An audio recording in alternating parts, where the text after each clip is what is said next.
Hi, and welcome to Dittmer Knittery. My name is Bev, and you will find contact information for me and other information in the description box below. On my channel, you'll usually hear and see things about yarn and yarny related things, knitting and crochet, and other fiber arts. Whether you are a new viewer or a returning viewer, I'm very happy to have you here today. Thank you so much for watching. And today, I'm going to have a brief explanation of my construction of a bag on the knitting machine. And like I said, this is just a review of my notes and how I kind of formulate the idea of how I'm going to get started and how I'm going to shape the bag. I took detailed notes when I started knitting bags that I knew I was going to felt on the machine. And this is really unlike how I do hand knitting or crocheting. In that case, if it's hand knitting or crocheting, I might start with some notes. I'll have a beginning stitch count. But other than that, I usually don't keep track of how I create each bag. I have knit and crochet formulas, hand knit and crochet formulas in my head that I'm able to rely on. And once I get started, even though sometimes I try to take notes, once I get started, I usually don't take any notes when I hand knit or crochet.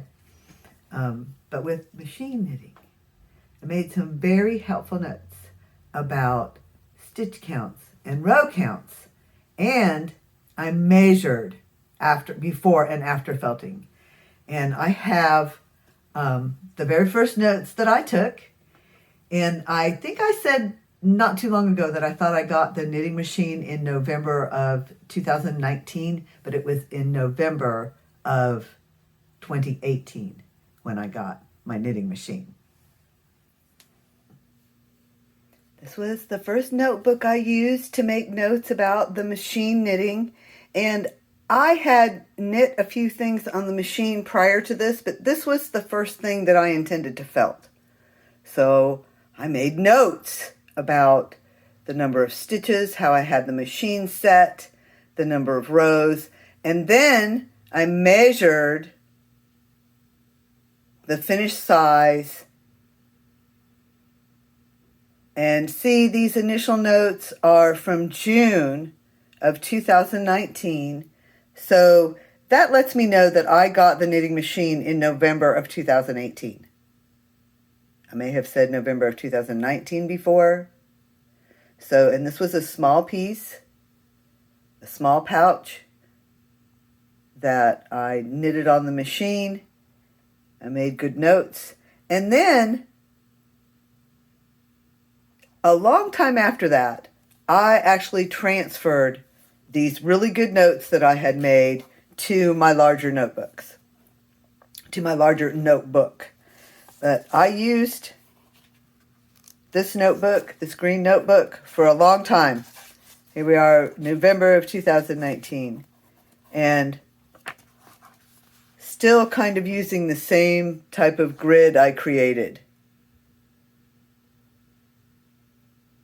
And continuing to develop that. Probably doesn't make much sense to you, but I always like seeing people's notes and things, and I thought you might enjoy seeing some of mine.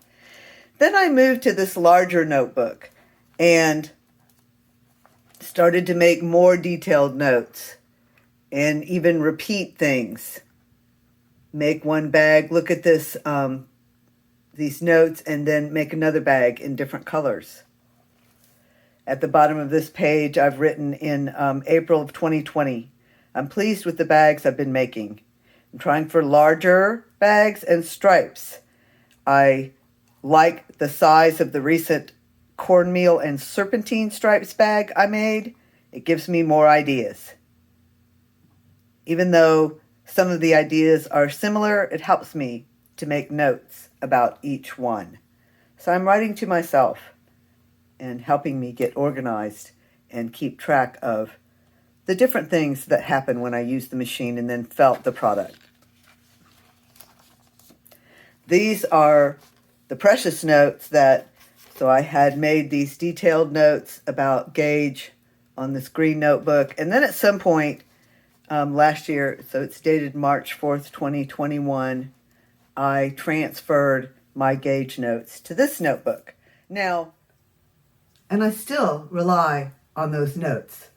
One of the really important things I've learned is that results can be unpredictable. The more practice, the better I get at making predictions about end results. But I do experiment a lot with different yarns and different settings on the machine. And, pardon me, I'm not trying to develop patterns or a perfect formula. I want to make bags. No two need be alike, and they don't need to be perfect. Handmade fiber art.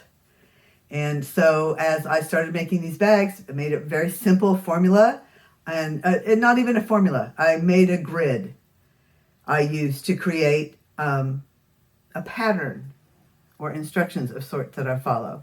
And until recently, as I showed you in my notebooks, until recently I wrote out each project by hand in those notebooks.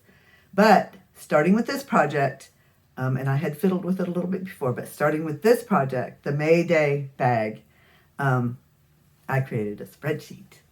And I'm an accountant, and so things get real when I put it into a spreadsheet. And I was able to make notes that made sense to me. And I'm going to show them to you. I don't know if it will make any sense to you, but I thought you would be interested. So, for this project, the Mayday Bag, I cast on 58 stitches using every other needle on the machine. I will knit a total of 178 rows. That's 89 rows for each side, the front of the side, the front of the bag, and the back of the bag. At the bottom of each side, I will make decreases and increases to round those bottom corners.